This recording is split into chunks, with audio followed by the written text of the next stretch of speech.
अस्सलाम वालेकुम। अच्छा जी, अज वाला मेरा जिहड़ा व्लॉग है ना, एक अगाही मैसेज आ उन्हां वालदैन वास्ते जिहड़े अपने बच्चिਆਂ ਨੂੰ ਆਪਣੇ ਕਜ਼ਨਾਂ ਦੇ ਕੋਲ ਛੱਡ ਕੇ ਚਲੇ ਜਾਂਦੇ ਆ ਕਿ ਆਪਣੀ ਨਿੱਕੀ ਭੈਣ ਦਾ ਖਿਆਲ ਰੱਖੀ ਤੇ ਮੈਂ ਬਸ ਫੌਤਗੀ ਤੋਂ ਹੋ ਕੇ ਆਈ, ਤੇਰੀ ਮਾਂ ਨੂੰ ਵੀ ਨਾਲ ਲੈ ਚੱਲੀ ਆ। ਮੇਰਾ ਅਗਾਹੀ ਦੇਣ ਦਾ ਮਕਸਦ ਇਹ ਆ ਕਿ ਆ 5 ਸਾਲਾ ਫਜ਼ੀਲਤ ਆਖਰੀ ਬੱਚੀ ਹੋਣੀ ਚਾਹੀਦੀ ਆ ਜਿਹਨੂੰ ਜ਼ਿਆਦਤੀ ਤੋਂ ਬਾਅਦ ਉਹਦੇ ਹੀ ਮਸੇਰ ਨੇ कतल कर दिता। अफसोसनाक वाक़या थाना रुडाला के इलाके पेश आया सीगा जिथे 5 साला बच्ची नूं ज़्यादती करके कतल किया गया। फिर जिहड़ी उहदी लाश सीगी उहनूं लागे कमाद की फसल दे विच सुट दिता गया। इहड़ा मुकदमा सीगा इहनूं CCD फैसलाबाद नूं ट्रांसफर कर दिता गया सीगा।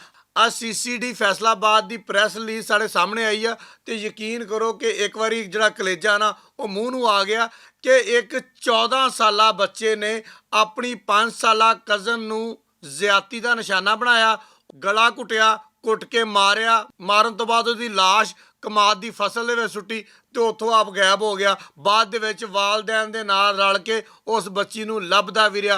CCD को जो केस आया CCD ने टैक्नीकल तरीका जिहड़ा हुंदा वा वो इस्तेमाल करके ते 14 साला मुलजम जरा सोचण वाली गल और अफसोसनाक गल ये आ 14 साला मसेर ने 5 साला फजीलत नूं कतल कर दिता।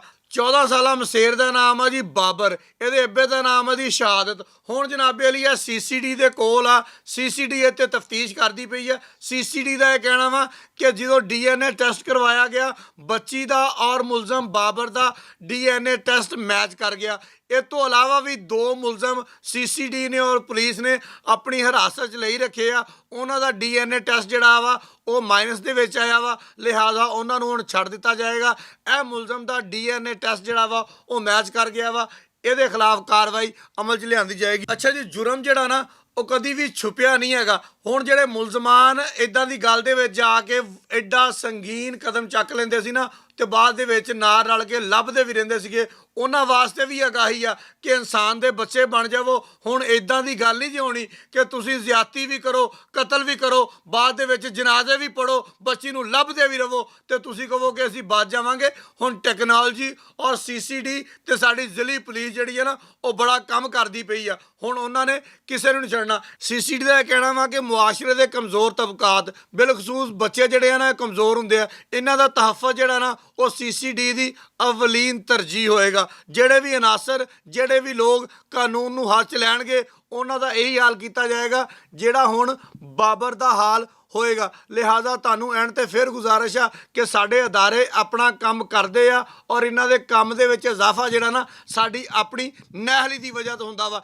ਅਸੀਂ ਇਹਨਾਂ ਦਾ ਕੰਮ ਵੀ ਰੋਕ ਸਕਦੇ ਆ ਔਰ ਆਪਣਾ ਕੰਮ ਵੀ ਰੋਕ ਸਕਦੇ ਆ। ਸਿਰਫ ਕਿਸ ਤਰ੍ਹਾਂ ਕਿ ਆਪਣੇ ਬੱਚੇ और बच्चियां बच्चे मैं पहले इस तो कहा वा कि असी अनगिनत इस तरह के वाक़ियात भी रिपोर्ट कर चुके हैं जिथे बच्चों के नाल बदफेली करके उन्होंने कतल कर दिता जाता वा, बच्चियां नाल ज़्यादती करके उन्होंने कतल कर दिता जाता वा। लिहाजा इन्हां दी हिफाजत साडी अपनी जिम्मेदारी सब तो पहले है। बहुत शुक्रिया।